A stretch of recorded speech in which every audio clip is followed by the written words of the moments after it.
Gagawa tayo ng ube custard cake.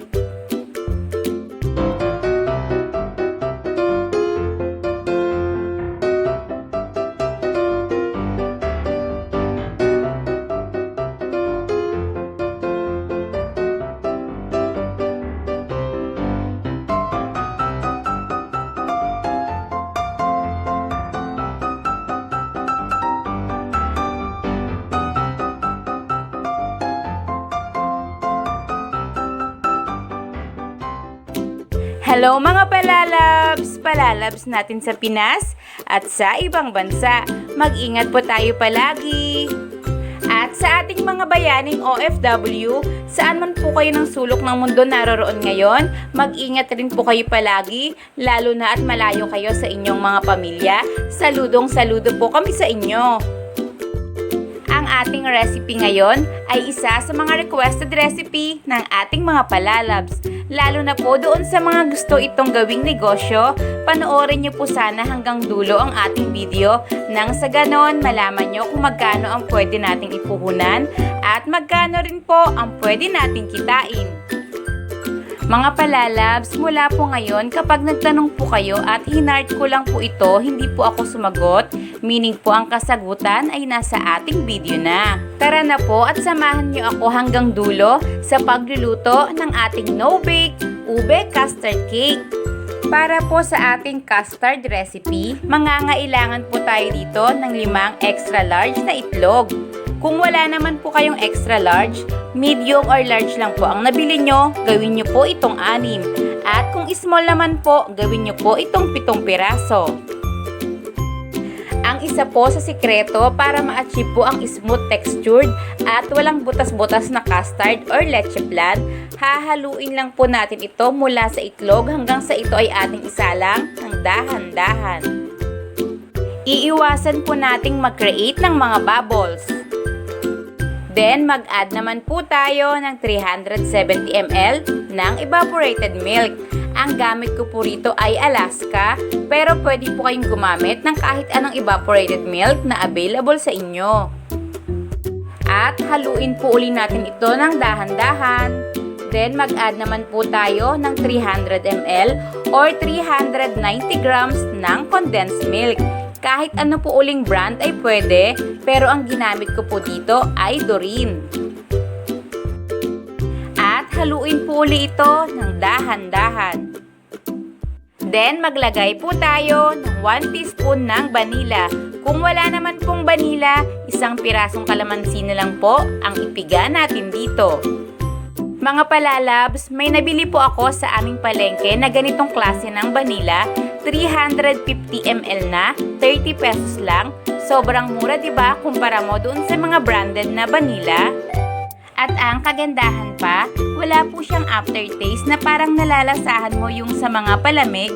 Sulit na sulit po ang pagbili natin dito. Napakalaking savings na naman po nito sa atin, lalo na po sa ating mga palalabs na nagnenegosyo. Sana po ay may available din ito sa inyong mga palengke. Nag-try po kasi akong bumili dati mga palalabs, pero ibang brand, hindi po talaga ako na-satisfied kasi may lasa po talaga na parang sa palamig. Disclaimer lang po, hindi po ito sponsored ha. Sinasuggest ko po ito sa inyo mga palalabs kasi naman talagang napakasulit gamitin at bilhin. At ang pangalawang sikreto ng makinis at walang butas-butas na custard o leche flan, sasalain po natin ito ng 2 hanggang 3 beses. Lalo na mga palalabs kung ginamitan natin ito ng whole eggs kagaya ngayon, makikita nyo po yan po ay mga egg whites na hindi po nahalong mabuti sa ating mixture. Heto na po ang ating pangalawang beses ng pagsasala. At heto na po ang pangatlong beses. Ngayon pong sigurado na tayo na smooth na po ang ating mixture, iset aside po muna natin at mag-caramelize po muna tayo ng ating mga asukal. Gagamit po tayo sa ating mixture ng 9 na piraso ng medium size na llanera. Kung gagamit naman po kayo ng large na llanera, ay 6 naman po ang inyong magagamit. Sa ating caramelized sugar, gumamit po ako dito ng 1 tablespoon ng asukal at ng 1/2 tablespoon ng tubig.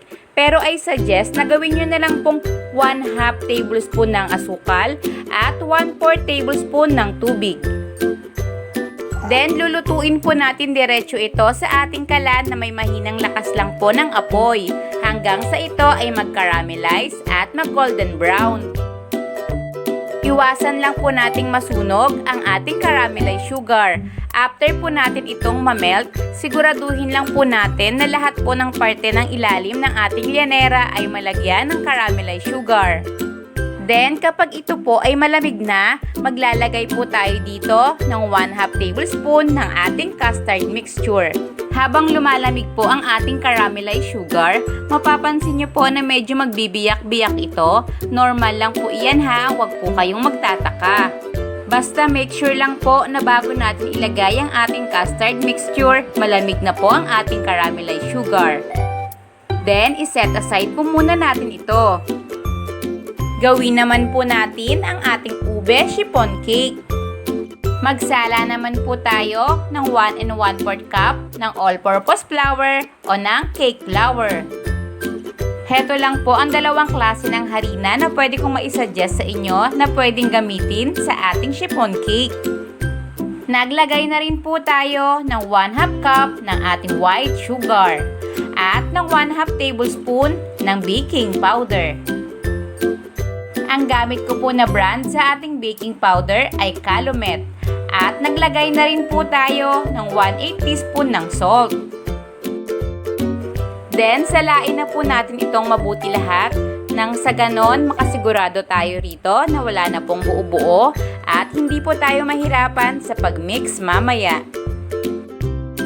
At after po nating ma-mix ang ating mga dry ingredients, i-mix naman po natin ang ating mga wet ingredients. Mangangailangan po tayo dito ng 4 pieces na extra large na egg yolk. Kung medium or large po ang inyong gagamitin, gawin nyo pong 5 piraso.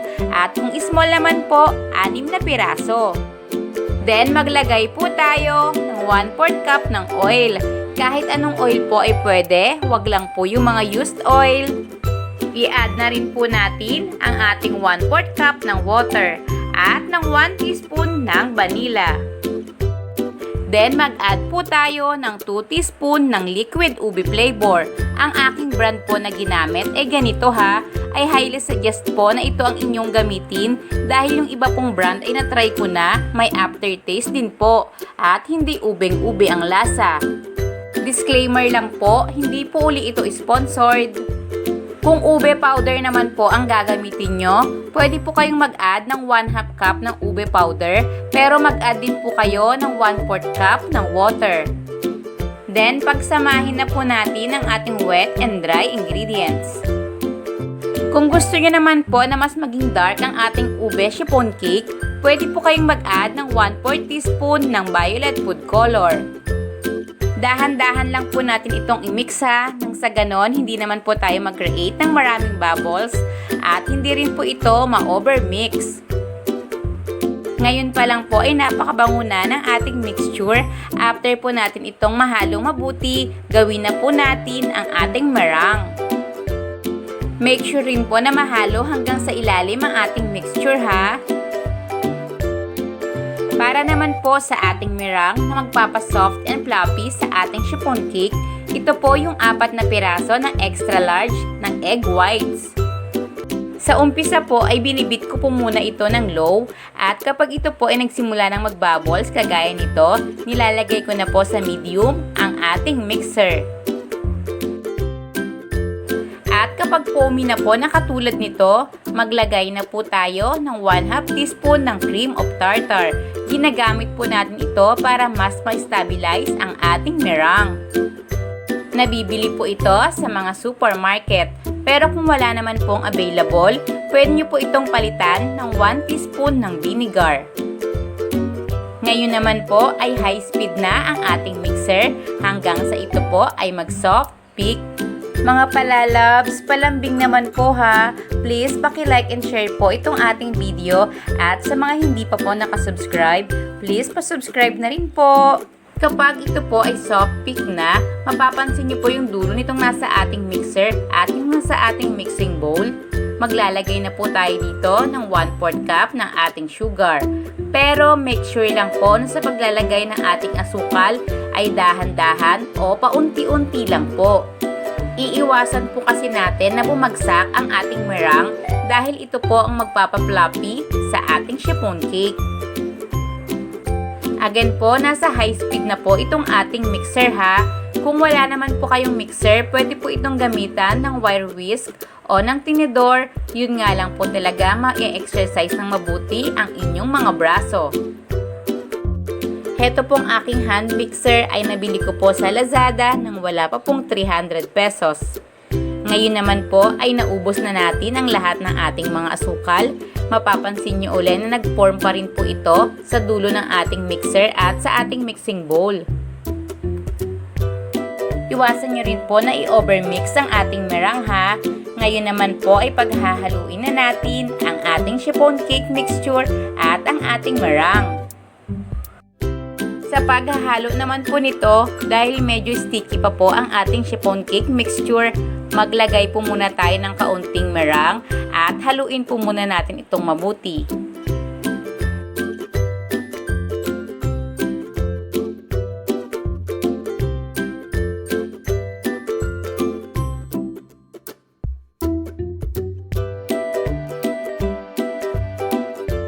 Then, kapag ito po ay well mixed na, ngayon naman po ay gagamitan na natin ang ating cut and fold process, ang ating paghahalo sa ating meringue at sa ating ube chiffon cake mixture.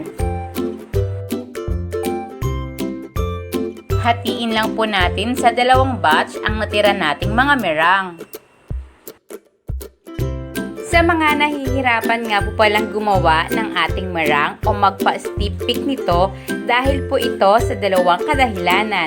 It's either basa po ang ginamit nyong mixing bowl o nahaluan po ng kahit anong egg yolk o tubig ang ating egg whites. Sa ganong paraan po, mahihirapan po talaga tayong magpa-steep peak na ating meringue.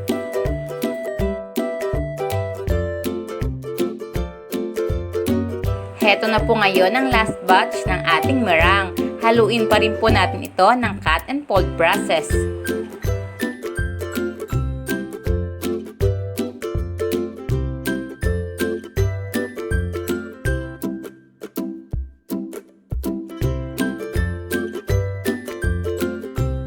Dahan-dahan na po natin ngayong ilalagay ang ating mixture sa ating llanera na may custard. Maglagay po tayo ng 3/4 cup ng ating ube chiffon mixture sa ating llanera na may custard. Itong ating custard po ay hindi pa po naluluto ha. Sabay po natin itong lulutuin kasama po ang ating ube chiffon cake. Hindi naman po maghahalo o lulubog ang ating cake, basta po tama ang pagkakagawa ng ating chiffon cake dito. Mga palalabs, hindi na po natin itatap ang ating mixture. May possibility po na may mga butas ito mamaya kapag naluto. Sa labas lang naman po iyon, pagdating po sa loob, sure na smooth ito. Ngayon naman po, itakpan natin ang ating mga llanera ng aluminum foil. Kung wala po kayong available na aluminum foil, pwede po kayong gumamit ng plastic. Make sure lang po na hindi matutuluan ng tubig ang ating mga cakes.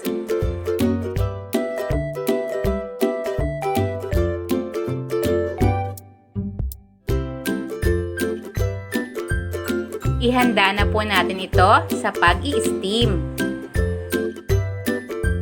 Magpakulo po tayo ng tubig sa ating steamer at kapag ito po ay kulong-kulo na, ilagay po natin ang apoy sa low heat lang. Ito po ay pangatlong sekreto sa pagluluto ng custard o ng leche flan. Sa mahinang apoy lamang po dapat natin ito isinasalang o niluluto. Lagyan pa rin po natin ng tela ang takip ng ating steamer nang sa ganon mas makasigurado tayo na hindi po talaga ito matutuluan ng tubig. Lulutuin po natin ito o i-steam po natin ito ng 30 minutes. Pwede rin po ito i-bake ng 300 Fahrenheit ng bain-marie method ng 35 to 45 minutes. But don't forget to do the toothpick test. Sa atin naman pong ini-steam, mag-toothpick test din po tayo.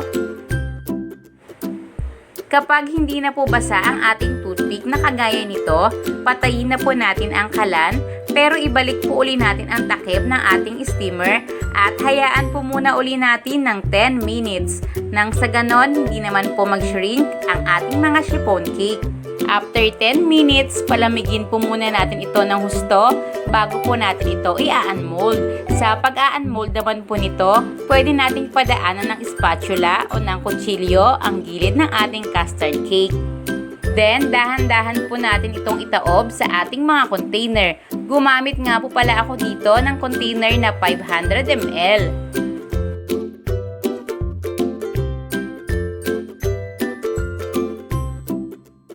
And charan! Heto na po ang ating napaka-yummy at napaka-soft and fluffy na ube custard cake. Tingnan nyo pong mabuti kung gaano kakinis ang ating custard. Yan po ang resulta kapag ang ating mga ingredients ay dahan-dahan lang po nating hinalo. Sinala po natin ang ating mixture ng 3 beses at niluto lamang po natin ito sa mahinang apoy lang. Kung mapapansin nyo po, may pagkakaiba po ang kulay ng ating custard o ng ating leche flan. Meron pong mas lighter. Yan po ay dahil sa ating pagkakaramelize ng ating sugar. Kapag mas pinadarker po natin ng kaunti ang ating caramelized sugar, pero hindi naman po sunog ha, mas magiging dark po ng kaunti ng kagaya ng nasa gitna ang ating custard. Malalaman nyo naman po na nasunog ang ating caramelized sugar dahil ito ay inyong maaamoy. Kapag ito po ay nangyari, kailangan nyo na itong palitan dahil magre-resulta po ito ng mapait na lasa na malaki ang magiging epekto sa ating custard cake. Heto naman po ang itsura ng ating custard cake kapag ito ay ating hiniwa. Tingnan nyo po yung ating custard, napaka-smooth diba? At napaka-soft naman po ng ating ube chiffon cake. Ang lasa po nito mga palalabs ay balanseng-balansi lang. Sigurado akong magugustuhan ito ng inyong buong pamilya, ganun na rin po ng inyong mga suki. At bago po uli natin pag-usapan ng ating mga costing, may pa-shoutout po muna tayo. Shoutout po sa Florendo family ng Camarines at kay Baby Honsel Bukirin na baby ni Miss Sheila Imperial. Shoutout rin po kay Willie Corpus ng Olongapo City. At kay Ronalyn Cabato ng Bacoor City, Cavite. Shoutout rin kay Miss Eunice Lasiapag at kay Miss Lori Jane Catalan. Shoutout rin po sa Alparaque family, Bernales family, and Macaraeg family mula kay Pen Macaraeg. Shoutout rin po kay Melancholy Matthew Steven at kay Bern Perez. Mga palalabs, maraming salamat po at highly appreciated po ang inyong mga encouraging comments. Ngayon naman po ay pag-uusapan na natin ang ating buong costing. Kung mapapansin nyo po, ang presyo po ng ating egg yolk sa ating chiffon cake recipe ay 28 pesos. Kasama na po dyan yung ating egg whites na ginamit sa ating meringue. Ang costing po ng lahat ng ating ginastos, kasama na po ang ating kalan at kuryente, pati na rin po yung siyam na pirasong 500 ml na tubs ay 252 pesos. Kaya pumapatak po ang ating puhunan ay 28 pesos. Ang yield naman po natin o ang ating nagawa ay 9 medium size na lianera na pwedeng-pwede nating ibenta ng 60 to 70 pesos. Sa 60 pesos pa lang po, ang pwede na nating maging benta ay 540 pesos. Kaya naman, ang pwede nating kitain ay 288 pesos. Okay na, diba? Sa siyam na lianera pa lang po yan. What more pa kung mas marami tayong magagawa? Mga palalabs, palambing naman po, please paki-like and share po itong ating video at sa mga hindi pa po nakasubscribe, Please pa-subscribe naman po and click nyo na rin po ang bell button para lagi po kayong updated sa tuwing ako ay mag-upload ng mga bagong video. Maraming salamat mga palalabs! Hanggang sa muli nating pagluluto!